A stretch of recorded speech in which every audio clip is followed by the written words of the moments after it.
अस्सलामुअलैकुम। मेरा नाम है आमिर शहजाद और आप देख रहे हैं इस्लाम का नूर।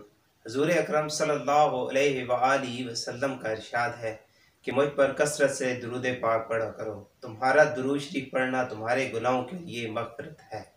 सल्लु अलल हबीब सल्लल्लाहु तआला अला मुहम्मद सल्लल्लाहु अलैहि वआलिहि वसल्लम। शब कदर के मतलाशी मुतवज्जो हों।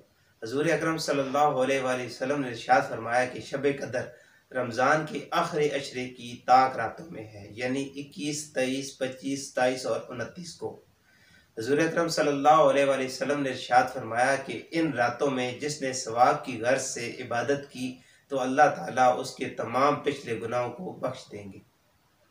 हज़रत अली करमल्लाहु वजहू करीम ने इरशाद फरमाया कि शब कदर को जिसने 7 मरतबा सूरतुल कद्र को पढ़ा तो अल्लाह ताला उससे हर बला को दूर कर देते हैं और 70,000 फरिश्ते उसके लिए जन्नत की दुआ करते हैं। अल्लाह पाक अमल की तौफीक अता फरमाए। मोअज़्ज़िज़ नाज़रीन, अगर आपको मेरी ये वीडियो अच्छी लगी हो तो प्लीज़ इसे लाइक करें और दूसरों के साथ शेयर करें और हमारा चैनल इस्लाम के नूर को सब्सक्राइब करें। अल्लाह हाफ़िज़।